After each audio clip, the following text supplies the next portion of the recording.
Hello and welcome to Psychological Insights. Today we're going to be speaking about the therapeutic power of touch.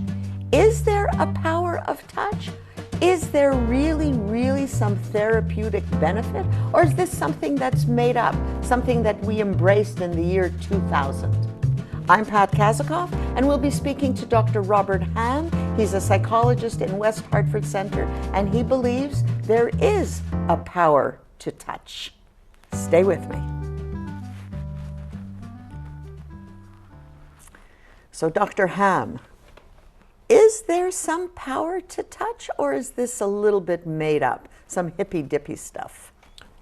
Oh, well, I think that there's enough evidence, both anecdotal, my own personal experience, and empirical evidence to demonstrate that it is very powerful, both in terms of communicating our intentions and establishing bonds with other people, as well as it's important for our mental and physical health. It's very fundamental, it's very essential to our well-being. So how does it display itself? If a person, let's go the opposite. What if a person doesn't have touch in their lives? Like people who are elderly, who live in old age homes. Mm-hmm. They don't have a lot of touch, mm-hmm. a lot of opportunity for touch. Yes. So how does that reflect itself? How does that affect them personally? Right. Certainly, I think that touch gives us a sense of belonging, that we are desirable, or that we're needed, or somehow that we're making a connection with other people. Well, there's touch and touch. Well, now there's different kinds of touch. Yes. But now with the Me Too movement right. that is looming mm-hmm. All around us, uh-huh. I mean, the different types of touch can sometimes be a problem. Is that not so? Yes, it's, well, as I say, touch is sort of an underappreciated means of communicating our intentions and our feelings and our states of mind. And it's underestimated. So there's a study that was conducted by Matthew Hertenstein from DePauw University in Indiana, which demonstrated that up to 75% accuracy, that just by the sensation of touch between one individual and another, can someone discern the true feelings that a person is experiencing at the moment. So it's important. But what can it do? What does it not do for us? Like if you're not touched, I brought up the example of people living in old age homes. Mm-hmm. So what happens if you're not touched? Is there a consequence? Oh, absolutely. I think that touch is a form of communication. It's a way of soothing. It helps to lower our blood pressure. It relaxes us. It forms a connection, a bond. So when I was in training, I used to work in skilled nursing facilities years ago, and I remember my supervisor at the time advising me when I went into a room at any of these facilities to meet with a patient, introducing myself or to do work with them, how important it is, and underestimated the power of making some kind of contact. It could be something as simple as shaking their hand in a sort of a warm way, or just lightly stroking their arm, because especially people who live in institutions, and it's not just the elderly, but there's quite a bit of research years ago that demonstrated with infants that the more that they have contact with caregivers or nurses, that makes a significant difference in terms of their psychological development. And beyond that, even in animal research, it goes way back to Harry Harlow's research at the University of Wisconsin to show that rhesus monkeys that are raised with some kind of contact, tactile contact, do much better emotionally than those who are raised in an environment that without any kind of soft, tender contact to that will be available to them in the cages that they were raised in. But what about nowadays? So we're talking about what's going on now. There's a lot of social cultures that don't allow touch. They just don't allow it. Are those people worse off than, let's say, people in America who touch, who are kissing? In France, they're kissing on both cheeks. In America, they're greeting, they're hugging, they're bear hugging. Are those people, has it been shown that people from India, let's say, are not, that there's some psychological issue there? Or is it a little bit made up? I don't know the answer to that question. That would be an interesting cross-cultural study. But there is research to substantiate the observation that you're making. People from warmer climates are generally much more touchy than people from colder climates. So often people who are transplanted here in the Northeast, New England, that I know or patients of mine will complain that Northeasterners, New Englanders are so cold. So it seems that the temperament of the people who live here sort of reflects the climate. Does that have a psychological effect? I don't know, maybe. No, I know there has been some research that has shown that people from from colder climates have more susceptibility to certain kinds of illness, such as schizophrenia. Now, is that related to this or not? I don't know. It's a good question. I don't know if there's any research to substantiate the relationship between the warmth of a climate and the level of emotional well-being. What about doctors? You know, doctors are trained to touch, and I have heard, this is also anecdotal, that some doctors, when you walk into the room, they kiss you. I'm uncomfortable with that. I personally am uncomfortable, but I have spoken to a lot of women who like it a lot. They say that it demonstrates a lot of warmth and feeling. What is your take on that as a psychologist? Yeah, I really can't speak from personal experience. They're not kissing you. That's the first time I've heard that, actually. Oh, really? Yeah. Well, I've heard it often, but I'm a woman, so these things happen where the doctor Really? he greets you and he kisses you. I am really surprised, to be honest with you, about that. That seems professionally inappropriate. Maybe in certain cultures it's more acceptable, but in today's world, we are so careful, especially with #MeToo, that people should be, and are by and large, I would think, very mindful of those kinds of boundaries. Even though, as you know, touch, it can be very therapeutic, there are some very critical issues involved with regard to touch when it's construed as inappropriate, aggressive, or sexual in nature. And it's so ambiguous, it can be. I know in my field, in the American Psychological Association, we have ethical guidelines, and our culture is pretty stringent about those kinds of boundaries. But not going over that line. You know, there are gray areas. I mean, hugging is something that is sort of questionable. Handshake is certainly appropriate. Kissing, I would not. No, I'm even careful about hugging. I think that is a little too much in the gray area and can be, to me, construed in the wrong way. So I think it's better to be safe if you're a professional. I would agree with you. Yeah. I'm going to bring up something else that I've heard of, but I haven't had any personal experience. So I hear in LA that they have what they call professional cuddlers. Have you heard of that? No. Okay, so I'm going to teach. I'm going to teach also. Okay. So that they hire people specifically to cradle you and hug you and touch you. You haven't heard anything about that? No, I haven't. They pay the people. They're professional cuddlers. This is in California? Yes. Yeah, well, that's not too surprising. We don't have those in the Northeast that I know of.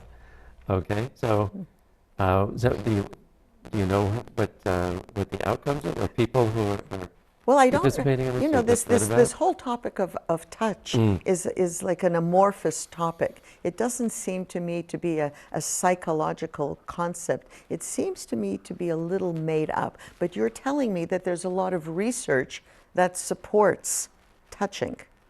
Well, I would think, look, I mean, if you're hiring somebody to do that, I mean, there are even in my field, there sex therapy, there are sexual surrogates. I mean, if you're hiring somebody, that's different. What does a sexual surrogate do? Well, it's a form of sex therapy to help people if they're having sexual problems and performance one way or another, they are hired to help someone. It's not a prostitute, it's someone that is hired for therapeutic benefits. But it's a contractual agreement, and so that's different than something that's informal. A doctor who kisses his patient is not paid to kiss his patient. That's not his purpose. I don't think so. I don't think so. So that's a little bit different than a professional cuddler or a professional kisser or whatever the case may be. But you're saying that you seem to be quite certain that there is some benefit to this touch. Absolutely, if it's consensual, of course. What about dogs? Like people have dogs and pets and cats. How does that enter into the touching realm?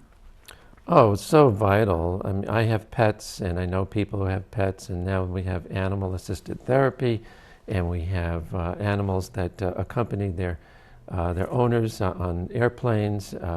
Therapeutic animals with pets. And one of my colleagues brings her pet in during her sessions because of their soothing benefits in various ways, either their presence or the tactile. I think pets are very important, especially if you live alone. And in nursing homes, now they have pets. Pet therapy, they call it. Dog therapy. Dog therapy, cat therapy, but I think they're so important as they give people a sense, of comfort and acceptance. They're very unconditionally loving and receptive to people's affection. Is there, let's say you don't have a pet, and let's say you're an elderly person and you're living alone, is there something else you can substitute for touch? Is there something else that can give you those feelings? You talked about acceptance, well-being. Is there something else that substitutes for touch if you don't have a partner? Besides reading a book? Yeah, well, I think that touch is an extension of our connection. Our emotional connection with other beings, other people. So if that isn't, I mean, in my work as a therapist, I don't, ordinarily touch my patients other than to greet them with a handshake. But it's very therapeutic because of my presence, my emotional presence, my being there to listen to them. So touch is an extension of something, I think, broader and essential in being alive. So what would you counsel a person who has no opportunity for touch? Where would you, because you're talking about a social connection, like where would you tell them to go? What would you tell them to do if they can't get touch? They're living by themselves. What would you counsel them? What would be the advice? I think that we all need connection with other people. So if you're living alone, if you're in a facility or just in your own home, whatever it is, how important it is, isn't it, to have friends, a social network, family, and if you don't have that, there are senior centers, there are civic organizations, even taking classes. It's so important for us not to be isolated. So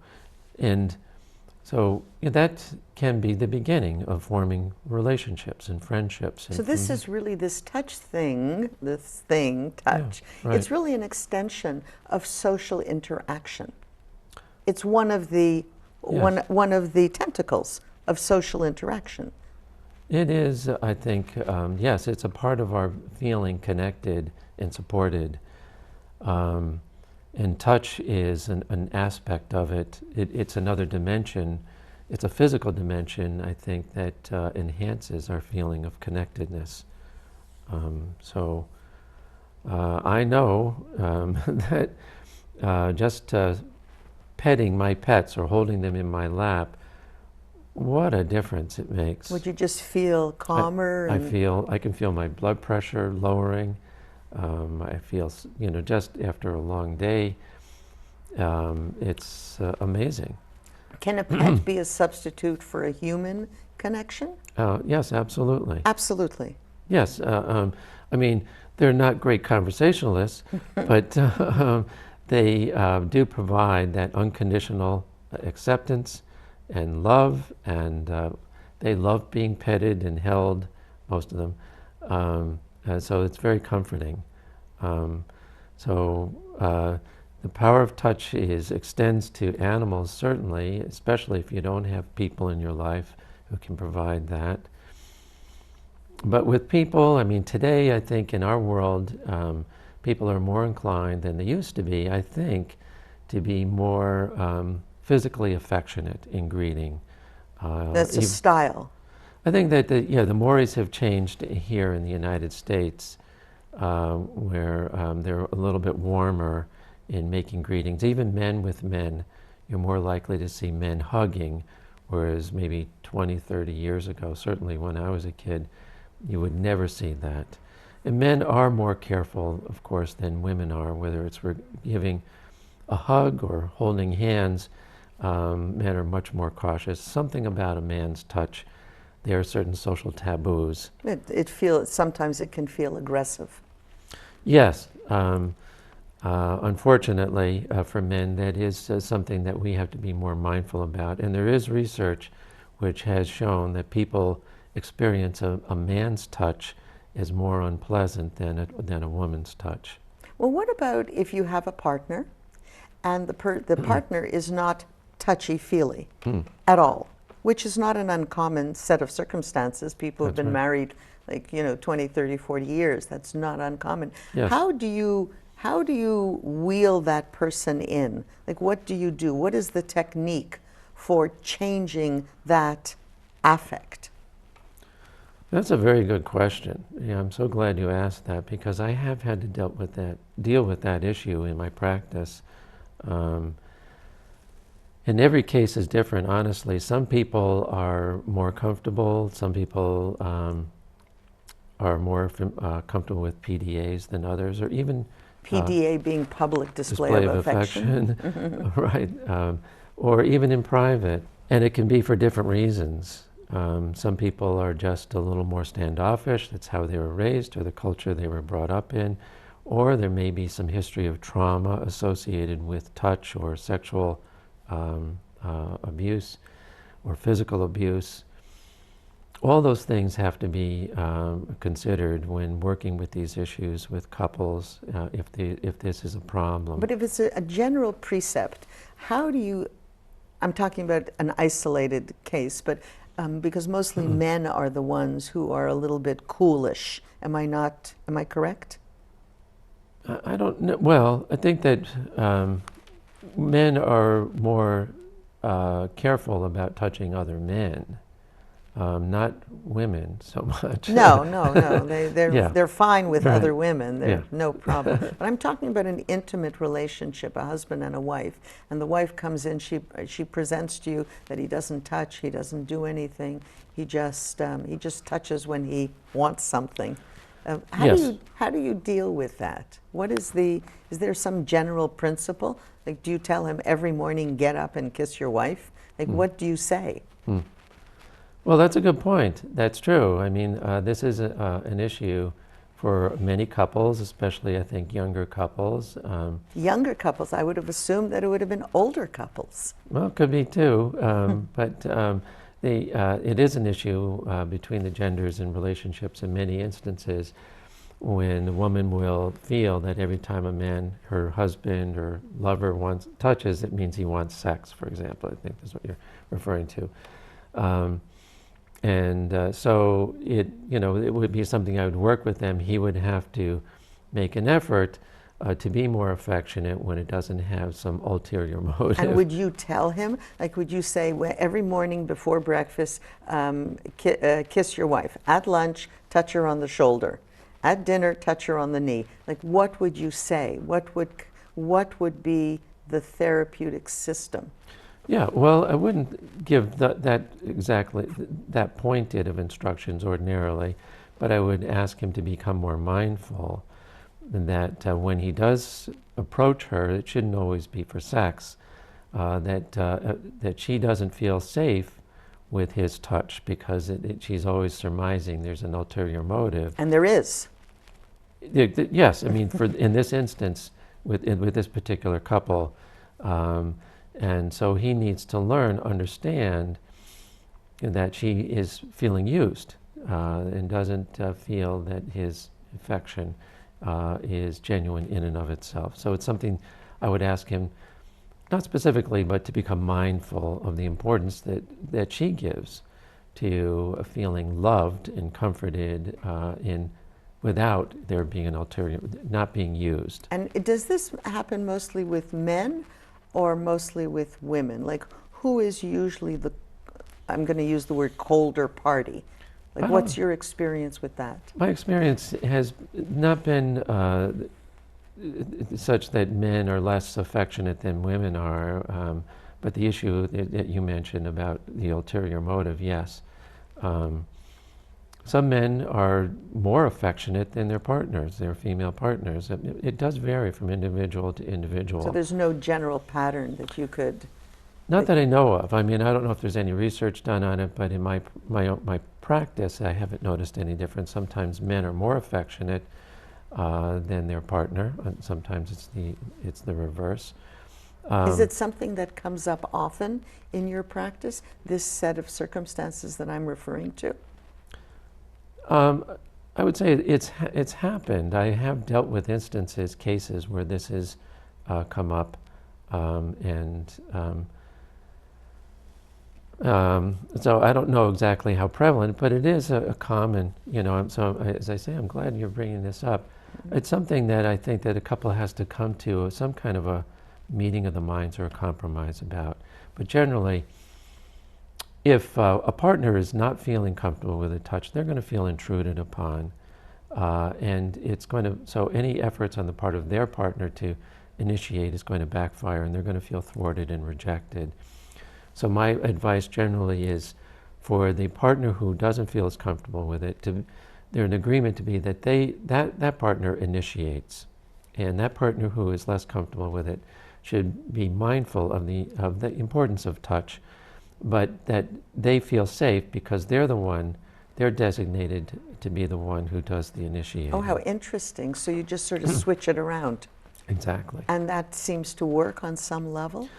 It does. It helps the person who feels intruded upon to feel safe, so that they take control, and it helps the other partner to not feel so at risk of feeling rejected, and the partner who is less inclined to have physical affection, they are given the control that they need in the relationship. This pertains to sex as well as physical affection. It's a technique. It's a way of working with people who have these kinds of issues.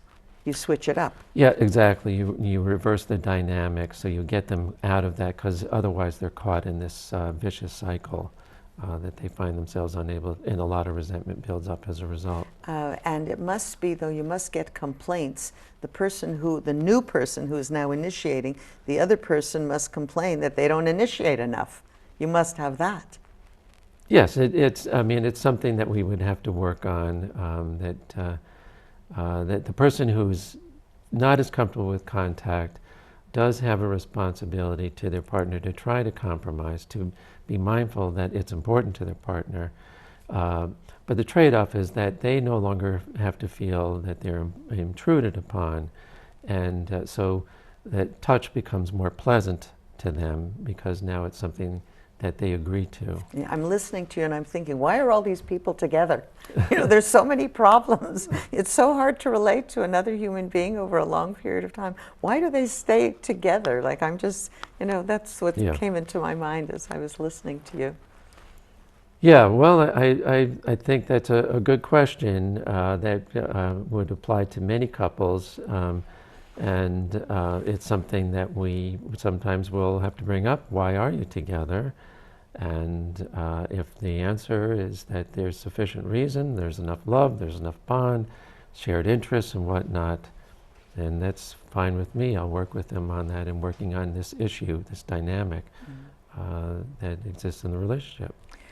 Well, we've been talking to Dr. Robert Hamm. This issue of touch. You debunked my original theory that this was all a bunch of, in layman's terms, baloney. I guess there's something to it, and it goes into all different facets of life. It's not unidimensional. It's not just about a person touching another person. It's about a person communicating. It's an extension of social interaction, which is of utmost importance to everybody.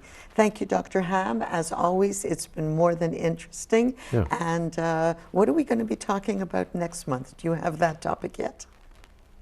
No, I think we're going to take a hiatus. A little hiatus. Yeah, I'm going away, and so I haven't come up with. I've got some things cooking. Okay. Well, I will look forward to that, as I'm sure everybody else will also. Thank you very much.